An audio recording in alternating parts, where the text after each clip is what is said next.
सोचो, अगर तुम्हारी मेमोरी इतनी तेज हो जाए कि तुम किसी भी चीज को सिर्फ एक बार देखकर उसे हमेशा के लिए याद रख सको, कितना अच्छा होता ना। लेकिन सच तो यह है कि ऐसा कर पाना लगभग नामुमकिन है। हाँ, जब तुम 3 या 4 साल के थे तब तुम्हारा दिमाग ऐसी ही गजब की मेमोरी पावर रखता था। छोटे बच्चे जो भी देखते हैं वह उनके दिमाग में गहराई से बस जाता है। लेकिन जैसे जैसे हम बड़े होते जाते हैं हमारा दिमाग उतना फोकस्ड नहीं रह पाता। इसका सबसे बड़ा कारण है कि हमारे आसपास इतना ज्यादा डिस्ट्रैक्शन है कि हम किसी भी चीज पर लंबे समय तक ध्यान ही नहीं लगा पाते।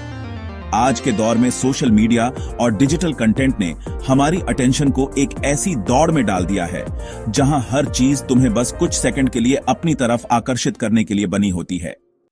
इंस्टाग्राम, टिकटॉक, यूट्यूब शॉर्ट्स, ये सब कुछ इस तरह डिजाइन किया गया है कि तुम्हारा दिमाग लगातार स्टिम्युलेट होता रहे और तुम्हें हर सेकंड कुछ नया देखने को मिले। यह सब देखने में तो मजेदार लगता है, लेकिन असल में इसका बहुत बड़ा नुकसान हो रहा है। जब भी तुम शॉर्ट फॉर्म कंटेंट देखते हो तो तुम्हारा दिमाग हर कुछ सेकंड में एक नई इंफॉर्मेशन प्रोसेस करता है। यह तुम्हारे ब्रेन पर इतना ज्यादा लोड डाल देता है कि तुम्हारी लॉन्ग टर्म मेमोरी कमजोर होने लगती है। इसी वजह से आजकल लोगों को छोटी छोटी चीजें याद नहीं रहती। क्या कभी तुम्हारे साथ ऐसा हुआ है कि तुमने फोन उठाया कुछ करने के लिए था, लेकिन जैसे ही तुम्हारी नजर किसी नोटिफिकेशन पर पड़ी तुम भूल गए कि असल में फोन क्यों उठाया था? यही डिजिटल ओवरलोड का असर है। हमारा दिमाग इतनी सारी चीजों को एक साथ प्रोसेस करने में लग जाता है कि वह इंपॉर्टेंट चीजों को याद नहीं रख पाता। हमारा ब्रेन बहुत ही पावरफुल ऑर्गन है, लेकिन जब हम इसे जरूरत से ज्यादा अनयूजफुल चीजों से भरने लगते हैं तो यह स्लो हो जाता है। एक साइंटिफिक स्टडी के मुताबिक हमारा ब्रेन लगभग 100 ट्रिलियन बाइट्स तक की मेमोरी स्टोर कर सकता है। यानी अगर हम इसे सही तरीके से इस्तेमाल करें तो यह कभी भी फुल नहीं होगा। लेकिन दिक्कत तब आती है जब हम इसे गैर जरूरी चीजों से इतना भर देते हैं कि इंपॉर्टेंट मेमोरीज उसमें लंबे समय तक स्टोर नहीं रह पाती। यही कारण है कि जो लोग घंटों तक शॉर्ट्स देखते हैं वे चीजों को जल्दी भूलने लगते हैं।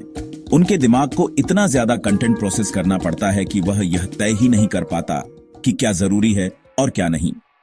तुम्हारे ब्रेन में 2 पार्ट्स होते हैं, कॉन्शियस माइंड और सबकॉन्शियस माइंड। कॉन्शियस माइंड वह हिस्सा है जो अभी जो कुछ भी तुम देख रहे हो उसे प्रोसेस कर रहा है, जबकि सबकॉन्शियस माइंड वह हिस्सा है जो उन चीजों को स्टोर करता है जिन पर तुमने ध्यान लगाया हो या जो तुम्हारे लिए इंपॉर्टेंट रही हो। लेकिन जब हम बहुत ज्यादा डिजिटल कंटेंट कंज्यूम करते हैं, खासकर शॉर्ट फॉर्म कंटेंट, तो हमारा सबकॉन्शियस माइंड सही से काम नहीं कर पाता। जब तुम कोई किताब पढ़ते हो या कोई डीप थॉट प्रोसेस करते हो तब तुम्हारा ब्रेन ज्यादा एक्टिव होता है।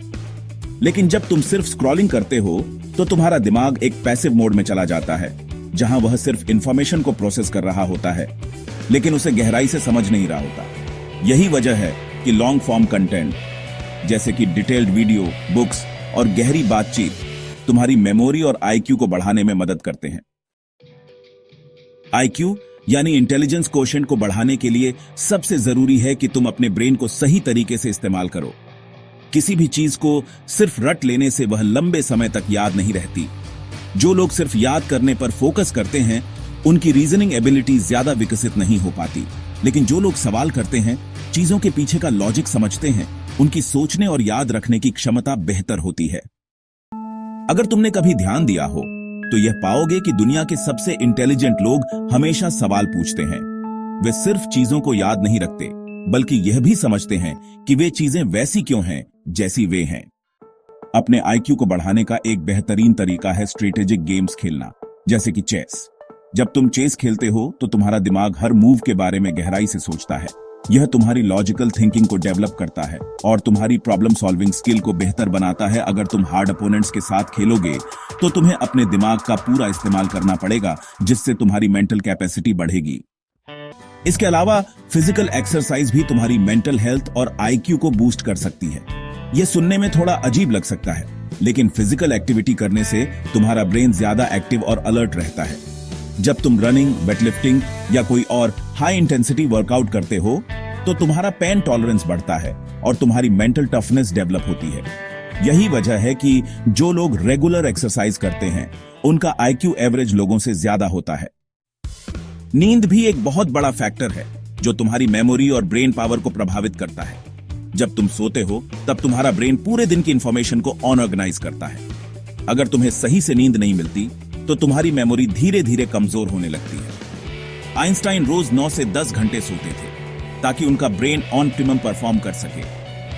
अगर तुम अपनी मेंटल परफॉर्मेंस को बढ़ाना चाहते हो तो तुम्हें अपनी स्लीप को प्रायोरिटी देनी होगी।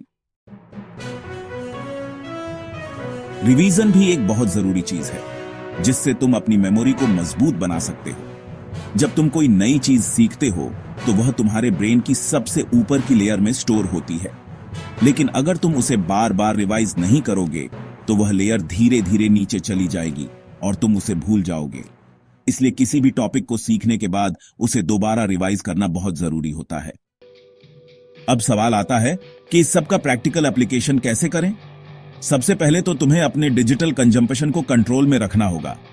अगर तुम अपनी ब्रेन पावर को बूस्ट करना चाहते हो तो शॉर्ट्स को लिमिट करो और लॉन्ग फॉर्म कंटेंट देखना शुरू करो।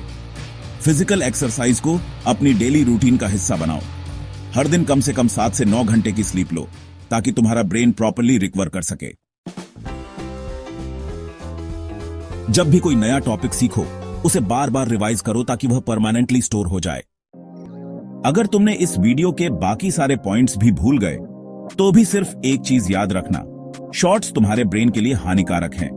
तुम्हें अपनी ब्रेन पावर को बूस्ट करने के लिए लॉन्ग फॉर्म कंटेंट को प्रेफर करना होगा, क्योंकि यही तुम्हारी लॉन्ग टर्म मेमोरी को स्ट्रांग बना सकता है। अगर तुम्हें यह वीडियो पसंद आई हो तो इसे अपने दोस्तों के साथ शेयर करो और नीचे कमेंट करके बताओ कि तुम्हारी मेमोरी को बूस्ट करने के लिए तुम क्या क्या ट्राई करोगे। अगर तुमने सब्सक्राइब कर लिया है तो हम फिर मिलेंगे नहीं तो शायद यह हमारी आखिरी मुलाकात थी। वीडियो को लाइक करना मत भूलना। आपका एक लाइक हमें आपके लिए ऐसे ही इंपॉर्टेंट वीडियो बनाने के लिए मोटिवेट करता है। Thank you for watching. फिर मिलते हैं अगली वीडियो में।